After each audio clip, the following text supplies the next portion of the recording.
Friends, this is Sumitra here and welcome to TET मंथन।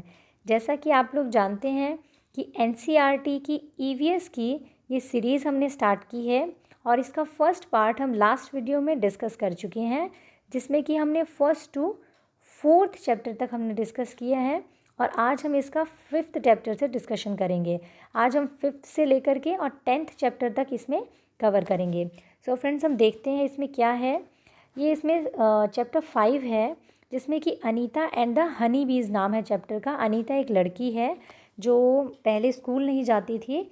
इसने अपने पेरेंट्स से बाद में स्कूल जाने की परमिशन लेके इसने स्कूल जाना स्टार्ट किया और उससे इसका माइंड इस तरीके से काम किया कि इसने कुछ मधुमक्खी पालन का काम स्टार्ट किया। तो एक स्टोरी है, इसमें से हमने कुछ इंपॉर्टेंट पॉइंट्स निकाले हैं जो कि सीटेट में पूछे जाते हैं। Let's start. Anita lives in Bochacha village in Muzaffarpur district of Bihar. तो अनीता जो है वो कहाँ रहती है? बोचाचा विलेज में रहती है, मुजफ्फरपुर डिस्ट्रिक्ट ऑफ बिहार। बिहार की मुजफ्फरपुर डिस्ट्रिक्ट के बोचाचा विलेज में, बोचाहा विलेज में ये रहती है। तो यहाँ से आपका क्वेश्चन पूछ लिया जाता है कि मुजफ्फरपुर डिस्ट्रिक्ट जो है वो कहाँ है, वो बिहार में है, या फिर ये जो स्टेट्स होते हैं आपके, ये आपको मैप में शो करने के लिए बोल दिया जाता है। तो इस तरीके से इससे क्वेश्चन निकलता है। Anita is a girl star. अब गर्ल स्टार क्या है? Girl star is a project of UNICEF which tells extraordinary tales of ordinary girls who have changed their life by going to school। ये गर्ल स्टार क्या है? एक project था UNICEF की तरफ से जो कि एक्स्ट्रा ऑर्डिनरी टेल्स यानी कि असाधारण कहानी बताता है ऑर्डिनरी गर्ल्स की, यानी साधारण लड़कियों की असाधारण कहानी। Who have change their life, जिन्होंने अपनी ज़िंदगी बदली किस तरीके से? स्कूल जा कर के, गोइंग टू स्कूल। तो ये प्रोजेक्ट था एक गर्ल स्टार जिसको नाम दिया गया। Honey bees are attracted to the लीची फ्लावर। जो अनीता नाम की लड़की थी उसने हनी बीज का काम स्टार्ट किया था, मधुमक्खी पालन का। तो उसकी कुछ मधुमक्खी पालन से ही इसमें बहुत सारे क्वेश्चंस निकल के आते हैं हनी बी के बारे में। तो यहाँ क्या है? हनी बी क्या है? लीची फ्लावर की तरफ जो है अट्रैक्ट होती है। Every bee hive has one queen bee that lays egg. जो भी आपका मधुमक्खी का बी हाइव होता है, जो छत्ता होता है, उसमें एक क्वीन बी होती है जो क्या करती है? आपकी एग्स ले करती है। There are only few males in the hive. इसमें क्या होता है? जो मधुमक्खी के छत्ते में बहुत ही कम मेल्स होते हैं, कुछ ही जो है मेल होते हैं, जो बीज होते हैं वो। Most of the bees in the hive are worker bees. जो भी हाइव में जो बीज होते हैं वो ज़्यादातर क्या होते हैं? आपके वर्कर बीज होते हैं, काम करने वाली मधुमक्खियाँ होती हैं। The male bees have no special role as worker. जो मेल बीज होते हैं उनका एज अ वर्कर उनका कोई स्पेशल रोल नहीं होता, यानी कि वो कुछ काम वगैरह नहीं करते हैं। जो काम करने का काम होता है वो फीमेल जो बीज होती हैं वही करती हैं। उसके बाद बात करते हैं हनी बीज जो होती हैं वो अपने एग्स कब ले करती हैं। तो ये काफ़ी इंपॉर्टेंट आपका क्वेश्चन बनता है कि honey bees lays their eggs from October to December. अक्टूबर से दिसंबर तक हनी बीज जो होती है वो इस बीच अपने एग्स को ले करती है। तो इस क्वेश्चन को आपसे डायरेक्ट पूछ सकते हैं या फिर सीटेट में ये इनडायरेक्टली पूछा जाता है कि हनी बीज जो है, तो मधुमक्खी पालने का जो है सबसे बेस्ट जो आपका टाइम होता है वो कौन सा होता है? तब भी आपका आंसर यही रहेगा कि अक्टूबर टू दिसंबर में आपका जो सबसे बेस्ट टाइम होता है वो हनी बीज को मतलब पालने का होता है, मधुमक्खी पालन का होता है। When one bee find flower with nectar, it does a special kind of dance by which the other bees can know where the nectar is। Honey bee को जब क्या होता है, एक फ्लावर मिल जाता है, रस वाला फ्लावर, नेक्टर के साथ, मतलब जो फ्लावर होता है, फूल जो होता है, रस वाला फूल मिल जाता है, तो वो क्या करती है? एक स्पेशल काइंड ऑफ डांस करती है, एक स्पेशल तरीके का डांस करती है, जिससे कि बाकी बीज को, बाकी मधुमक्खियों को पता चल जाता है कि वहाँ पर शहद है और वो जाकर के उसे एक ग्रुप में उसको इकट्ठा कर लेते हैं। फिर वर्कर बीज collect nectar from flower for Honey. वो क्या करती हैं? नेक्टर को कलेक्ट करती हैं फ्लावर से हनी बनाने के लिए। ठीक है, रस को फ्लावर से कलेक्ट करती है वो और फिर उससे शहद बनाती हैं। 12 kilograms Honey is collected from one box. जो अनीता की कहानी है उसमें उसके एक बॉक्स में कितना 12 किलोग्राम जो है हनी होता है, 12 किलोग्राम हनी जो होता है वो कलेक्ट होता है। Ants, termites and wasps are also like honey bees. तो जो चींटियाँ होती हैं, जो आपकी दीमक होती है और जो एक ततैया होता है वो भी आपका हनी बीज की तरह काम करते हैं। जैसे हनी बीज ग्रुप में काम करती है, इनकी एक क्वीन बी होती है, उसी तरीके से एंट्स भी जो होती हैं ग्रुप में काम करती है, इनकी भी एक क्वीन बी होती है, कुछ वर्कर एंट्स होती है। तो ये सारी जो है ये तीनों, अगर आपसे पूछा जाए कि सिमिलरली एंट्स के मतलब हनी बीज की तरह और कौन से ऐसे कीड़े हैं जो इस तरीके से काम करते हैं, तो वो आपके ये 3 और एग्जाम्पल्स हैं जो आपको पता होना चाहिए। उसके बाद बात कर लेते हैं, ये है जो अनीता लड़की है जिसके बारे में ये स्टोरी है। तो इसकी कुछ पिक्स मैंने डाली है ताकि पिक्स से आपको रिलेट करके याद रहता है। तो ये इस तरीके से मधुमक्खी पालन का काम करती है। ये अपने बॉक्सेस में यहाँ पे शहद को इकट्ठा करती हैं और इस तरीके से इन्होंने अपना ये स्टार्ट किया था अपना काम जो है, और ये गर्ल स्टार के नाम से जानी जाती हैं। उसके बाद बात करते हैं हम ओमानाज जर्नी। अब ये ओमाना लड़की है, इसकी स्टोरी है, ये और इसकी फ्रेंड एक जर्नी पे जाना चाहते थे, लेकिन इसकी फ्रेंड के पैर में चोट लग जाती है और ओमाना को अकेले जाना पड़ता है। तो ये अपनी डायरी में उस जर्नी के बारे में सारी चीज़ें लिखती है, कौन कौन से स्टेशंस आते हैं, क्या क्या आता है। तो वहीं से आपका क्वेश्चन बनता है कि उसमें क्या क्या चीज़ें आती है। तो देख लेते हैं क्या इसमें आपके मेन टॉपिक्स हैं। तो इसमें क्या है, Gandhidham, Ahmedabad and Valsad are in Gujarat. ये तीनों जो है आपके गुजरात में है। तो क्वेश्चन आ जाता है अगर कि गांधीधाम कहाँ पर है, तो गुजरात में है, अहमदाबाद गुजरात में। तो इस तरीके से कोझिकोडे इज़ इन केरला। कोझिकोडे कहाँ पर है आपका, कोझिकोडे आपका केरला में है। Food of Gujarat is dhokla with chutney, lemon rice and मिठाई। जैसा कि आप लोग जानते ही हैं गुजराती फूड में आपका क्या रहता है, मीठा रहता है। काफ़ी सारे उसकी जो वैरायटी होती है वो मीठी होती है, मतलब कोई अगर सब्जी भी होती है तो उसमें भी आपको मीठा मिलेगा। तो मेन जो वहाँ का फूड क्या है, dhokla with chutney, lemon rice and mithai. The train has started early in the morning from Gandhidham in Kutch. अब इसमें क्या है कि ट्रेन क्या कब स्टार्ट हुई, क्या कब नहीं हुई, ये क्वेश्चन नहीं बनता है। लेकिन आपका जो कच्छ है वो कहाँ पर है, गांधीधाम इन कच्छ, यहाँ से आपका क्वेश्चन बनता है। ठीक है, कच्छ में है गांधीधाम। अब आपका ये चैप्टर 7 आ जाता है। चैप्टर 7 में भी वही ओमाना की ही जर्नी चल रही है, उसी में कंटिन्यू चल रही है। इसमें 1-2 चैप्टर्स हैं जो इसी की जर्नी के हिसाब से ही आपके चल रहे हैं।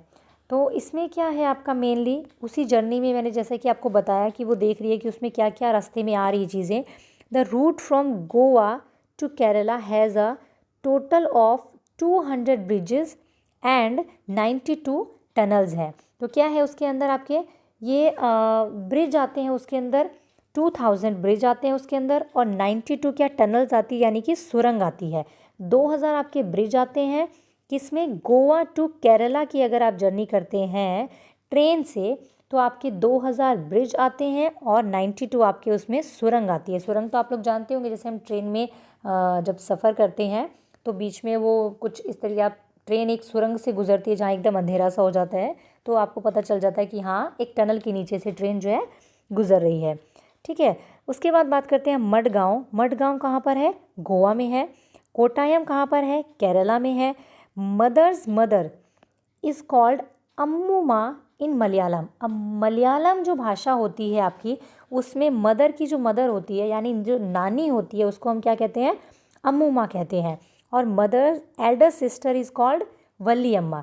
मदर की जो बड़ी सिस्टर होती है, जैसे हाँ हम अगर उसको कहें तो हम क्या कहेंगे, हम मासी कहेंगे, उसको हम मलयालम में क्या कहते हैं, वल्लियम्मा।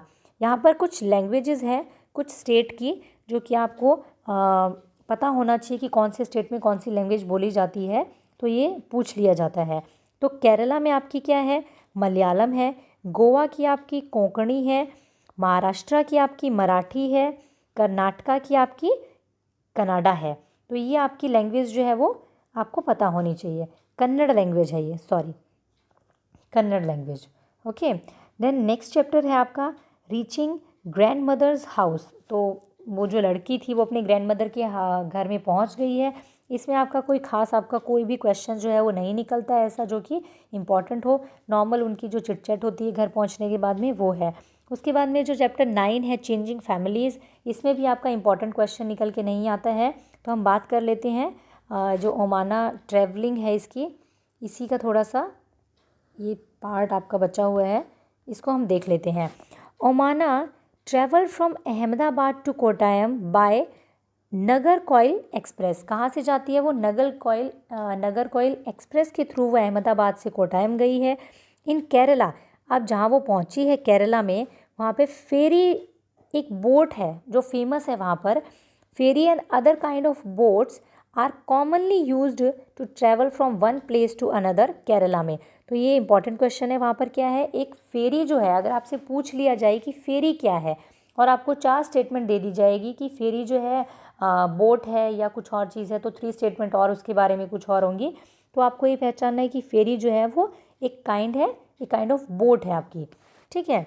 Train took 6 hours to reach Kottayam from Kozhikode. अब आपकी जो ट्रेन है वो कोटायम से कोझिकोडे पहुंचने में कितने घंटे लेती है? 6 घंटे लेती है। ये आपकी एनसीईआरटी की बुक में रिटर्न है कि वो 6 घंटे लेती है। तो आपको अगर क्वेश्चन आता है तो आपको 6 आवर्स ही लिखना है। The distance travelled by the train over while route from Gandhidham to Nagercoil is 2649 kilometres. अब गांधीधाम से आपका जो ट्रेन का नगर कोयल ट्रेन से आपका जो डिस्टेंस होता है, ट्रेन ओवर वाइल रूट जो होता है गांधीधाम तक, वो आपका 2649 किलोमीटर्स आपका क्या होता है। तो नेक्स्ट हम देखते हैं कि ये चैप्टर नंबर 10 आता है जिसमें कि आपकी कबड्डी के बारे में बात की गई है। हुतू तो आप तो मतलब नाम से पहचानते हैं कबड्डी को। तो इसमें आपका क्या है, कबड्डी के बारे में बात की गई है। इसमें क्या है, आपकी कर्णम मल्लेश्वरी के बारे में बात की गई। अब कर्णम मल्लेश्वरी कौन है? बहुत इंपॉर्टेंट है और कई बार क्वेश्चन पूछा जाता है यहाँ से। तो आप ध्यान से देखिए, इस टॉपिक को ध्यान से सुनिए। She is a weight lifter. Karnam Malleswari कौन है? एक वेट लिफ्टर है जो कि क्या है, she lives in Andhra Pradesh. कहाँ रहती है वो? आंध्र प्रदेश में है। तो कर्णम मल्लेश्वरी जो है आंध्र प्रदेश से है और एक वेट लिफ्टर है। Her father is a police constable. She started weight lifting when she was 12 years. जो कब थी, वो 12 साल की थी, तब से उन्होंने जो है वेट लिफ्टिंग स्टार्ट किया। Now she can lift a weight of 130 kilogram. अभी वो क्या है, कितना वेट जो है वो लिफ्ट कर सकती है, कितना वज़न वो उठा सकती है? तो 130 किलोग्राम वज़न जो है वो उठा सकती है, ठीक है।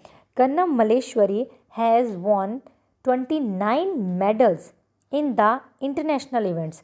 जो इंटरनेशनल इवेंट होते हैं, आपके अंतर्राष्ट्रीय स्तर पर जो इवेंट्स होते हैं, वहाँ पर कर्णम मल्लेश्वरी ने 29 मेडल्स जीते हैं। हर 4 sister also practice weight lifting. उनकी कितनी बहनें हैं? 4 बहनें हैं जो कि वेट लिफ्टिंग करती है। तो क्वेश्चन बनता है यहाँ से, कर्णम मल्लेश्वरी दे दिया जाएगा आपको कि कर्णम मल्लेश्वरी के बारे में आपको 4 स्टेटमेंट दे दी जाएगी और आपसे पूछा जाएगा कि इनमें से कौन सी सही है कर्णम मल्लेश्वरी के बारे में। या ये भी पूछा जाता है कि ये 4 स्टेटमेंट्स में से कौन सी ऐसी स्टेटमेंट है जो कर्णम मल्लेश्वरी के बारे में सही नहीं है। तो नहीं वाला जो क्वेश्चन होता है वो मतलब खतरनाक क्वेश्चन होता है एक तरह का। उसमें आपको बहुत ही ध्यान से आंसर करना होता है। तो आप ये सब चीज़ें जो है ध्यान रखेंगे। उसके बाद हम बात करते हैं, ये है आपकी कर्णम मल्लेश्वरी। आप पिक देख लें इनकी, ताकि आपको जो है बेटर याद रहेगा। ये आपकी कर्णम मल्लेश्वरी की जो है पिक है। उसके बाद बात करते हैं, Jwala, Leela and Hira are 3 sisters. All 3 are kabaddi player. ये 3 और सिस्टर है जिसके बारे में चैप्टर में बात की गई है। ज्वाला, लीला और हीरा, ये तीनों भी क्या है, कबड्डी प्लेयर हैं और ये मुंबई में रहती हैं। There are 7 players in each team of kabaddi.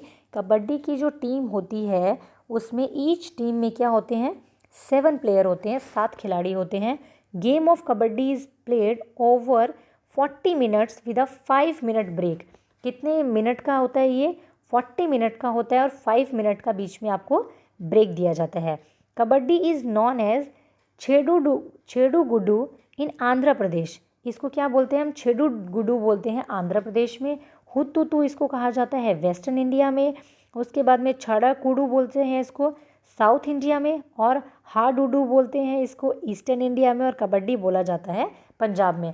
तो आप इनको एक बार के लिए थोड़ा सा पढ़ लें, ताकि अगर बाय चांस पेपर में पूछा जाता है ये कि इस नाम से जो है कबड्डी को कौन से स्टेट में बुलाया जाता है, या फिर ये पूछ लिया जाए कि वेस्टर्न इंडिया में या ईस्टर्न इंडिया में आपका कबड्डी को जो है किस नाम से बुलाया जाता है, तो आप इसका आंसर जो है कर सकेंगे। तो ये था आज का डिस्कशन फ्रेंड्स, जिसमें कि हमने एनसीईआरटी के 10 चैप्टर तक हमने कंप्लीट किए हैं। टोटल शायद इसमें 22 चैप्टर्स होंगे। तो नेक्स्ट 2 और 3 वीडियोज़ में आपकी जो 4th क्लास की एनसीईआरटी है वो आपकी कंप्लीट हो जाएगी। तो ये सीरीज़ आप लोगों के लिए बहुत ही ज़्यादा हेल्पफुल होने वाली है।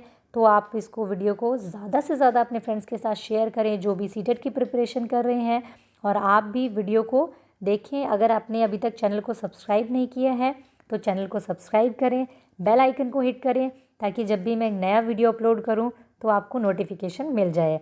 So guys, this is from my side, and keep learning, keep supporting. Thank you.